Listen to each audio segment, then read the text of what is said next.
बटेंगे तो कटेंगे, ये नारा योगी आदित्यनाथ की तरफ से उछाला गया और हिंदुत्व की राजनीति ने इस नारे को हाथों हाथ लिया।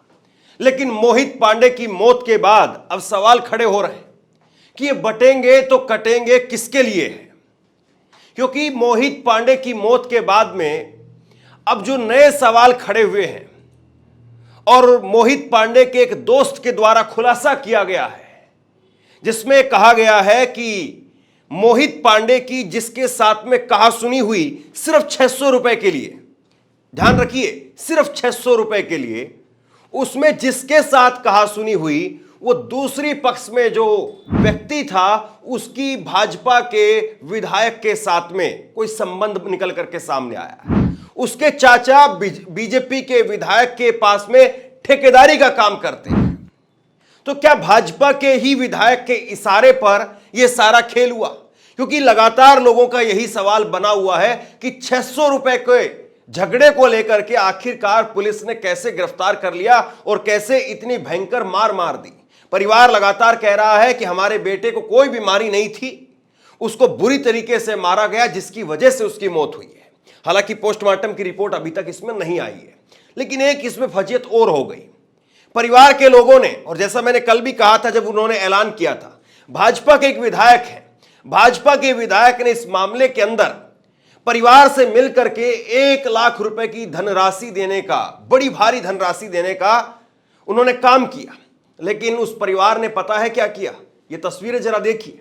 उस परिवार ने 1 लाख रुपए की 50-50 हजार रुपए की 2 गड्डियां मोहित पांडे के शव पर रख दी और कहा कि ये अपनी गड्डियां ले जाओ, अपनी ये भारी भरकम धनराशि वापस लेकर के चले जाओ और हमें हमारा बेटा दे दो। ये तस्वीरें अपने आप में एक करारा तमाचा है उन लोगों के ऊपर जो लोग बटेंगे और कटेंगे की राजनीति करते हैं। सवाल ये उठ रहा है कि किस तरीके से इस पूरी घटना में शुरुआत से लेकर के और अभी तक कैसे हीला हवेली बरती गई, किस तरीके से जो है वो पेंच इसमें फंसते हुए नजर आ रहे हैं। बड़ी बात इसमें एक ये भी है कि मोहित पांडे, जो कि अपने आप में एक ब्राह्मण समुदाय से आने वाला व्यक्ति है, मोहित पांडे की मौत हो गई और जिस थाने में मौत हुई उसके एसएचओ पर जो गाज गिरी है उनका नाम अश्वनी चतुर्वेदी है, यानी वो भी पंडित जी, मारे गए भी पंडित जी। और उसके बाद में अभी जो नए आए हैं, वहां पर नए आए हैं, उनका नाम है भरत पाठक, वो भी एक पंडित जी है। अब ये पंडित जी की मौत हुई एक की, और कहा जा रहा है कि दूसरे पंडित जी पर गाज गिर गई और तीसरे पंडित जी को वहां पर लगा दिया गया कि आप मामले को शांत करिए, सुलझाइए। अब इस मामले के अंदर कहा यह जा रहा है कि अगर इसमें ठाकुर होते तो फिर योगी आदित्यनाथ की ओर भयंकर किरकिरी होती, क्योंकि पहले से ही ठाकुरवाद का आरोप मुख्यमंत्री झेल रहे हैं। खैर, इसको किनारे आप रख दीजिए, लोगों की बातें, सोशल मीडिया की बातें हैं, वहीं पर आप छोड़ दें। तो आप आइए जरा मोहित पांडे की दोस्त की बातों के ऊपर। मोहित पांडे के दोस्त ने क्या खुलासा किया है? उन्होंने कहा है, मोहित पांडे के दोस्त ने कहा है, लखनऊ के चिन्हित थाने में मोहित पांडे की मौत के मामले में परिवार ने बड़ा आरोप लगाया है। परिजनों का दावा है कि आरोपी आदेश और उसका चाचा गोंडा से भाजपा विधायक अजय सिंह का करीबी है। आदेश सिंह का चाचा भाजपा विधायक अजय सिंह के लिए ठेकेदारी का काम करता है।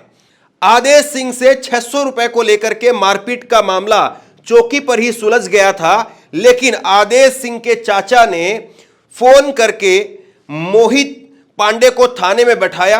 रात 11 बजे अगले दिन दोपहर 1 बजे तक मोहित पांडे को गैरकानूनी ढंग से उसी के इशारे पर थाने में रखा गया।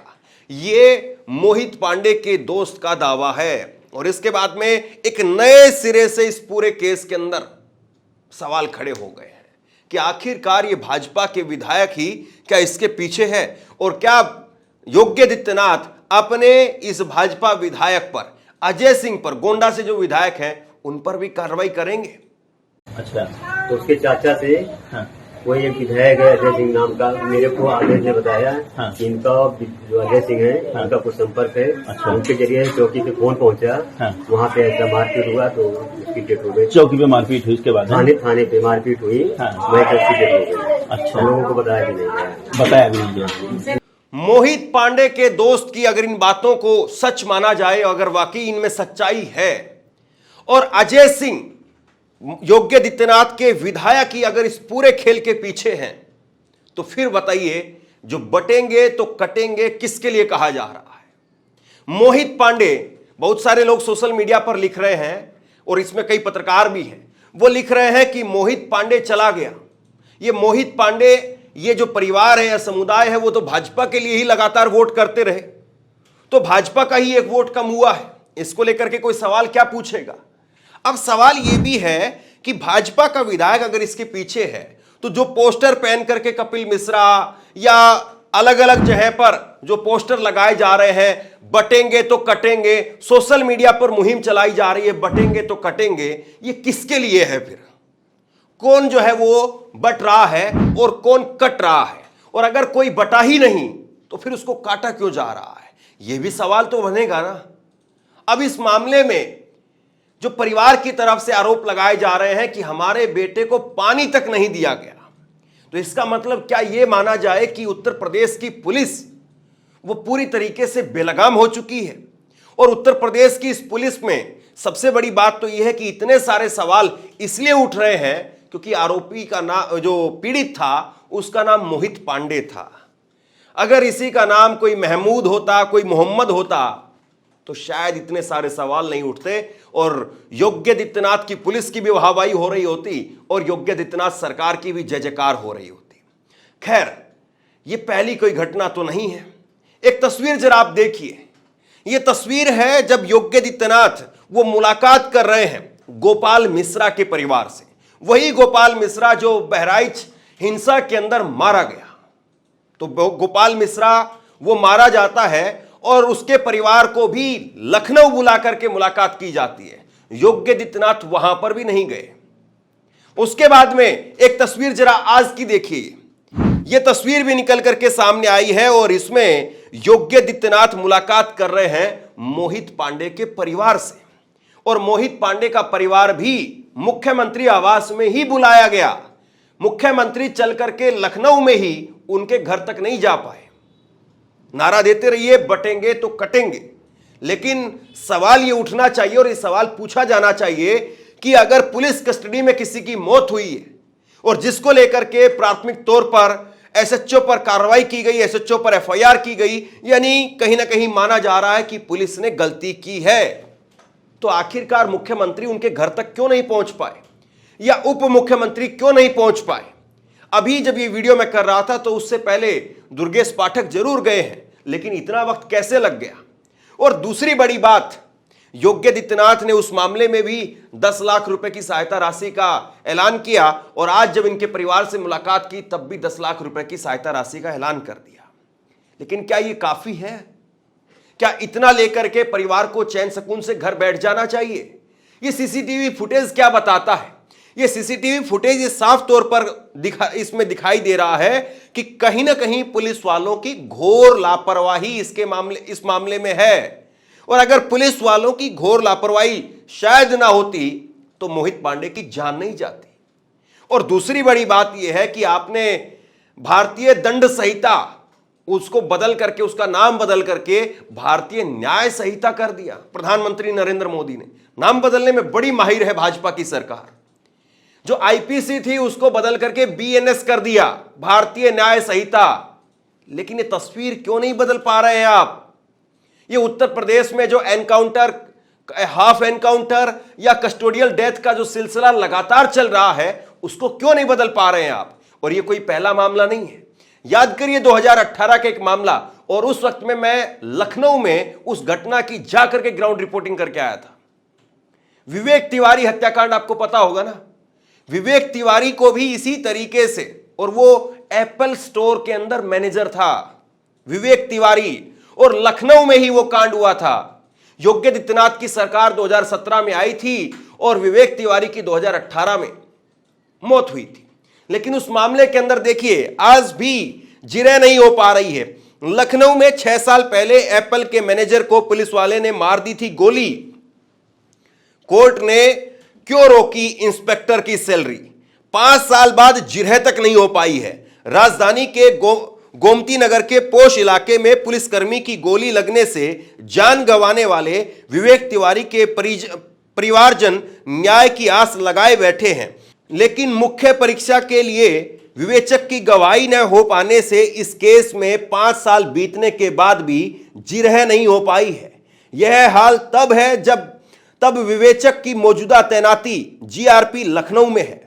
खाकी की इस लापरवाही पर कोर्ट ने सख्त रुख अपनाते हुए विवेचक के खिलाफ गैर जमानती वारंट जारी करने के साथ उनके खिलाफ सीआरपीसी की धारा 350 के तहत कार्रवाई के आदेश शासन को दिए हैं। 5 साल बीत गए। 5 साल क्या होता है? 5 साल और 5 साल बीतने के बाद में भी विवेक तिवारी जो इसी तरीके से पुलिस या गुंडागर्दी से भी आगे का शब्द कहना चाहिए, खैर, क्योंकि उस मामले में तो गोली लगी थी सीधे तौर पर, लेकिन उस मामले में अभी तक जिरह तक नहीं हो पाई है।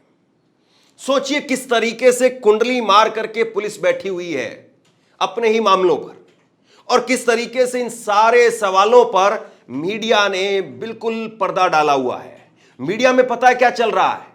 मीडिया में चल रहा है नवाबी भिखारी। यह खबर आप देखिए, एबीपी न्यूज में चली गई है चित्रा त्रिपाठी, और चित्रा त्रिपाठी एबीपी न्यूज में जाकर के हिसाब किताब बता रही है कि लखनऊ में नवाबी भिखारी रहते हैं। लखनऊ के अंदर ये नवाबी गुंडे रहते हैं, इनका जिक्र वो नहीं कर पाएंगी, लेकिन भिखारियों पर देखिए कितनी जबरदस्त रिपोर्टिंग उन्होंने की है। लखनऊ के नवाब भिखारी एक दिन के अंदर 3,000 रुपए कमाते हैं और एक महीने में 90,000 रुपए कमाते हैं। लखनऊ में प्रशासन ने सर्वे करवाया है और यह एबीपी न्यूज पर एक खबर चलाई जा रही है। लखनऊ के दानवीर भिखारियों का मामला है और चित्रा त्रिपाठी ने लिखा है लखनऊ में भीख मांगने वाले हर रोज 3,000 रुपए कमाते हैं, यानी महीने का 60 से 90,000 रुपए कमा लेते हैं। और कमाल की बात यह है आईटी सेल वालों को 2-2 रुपए मिलते हैं एक ट्वीट के।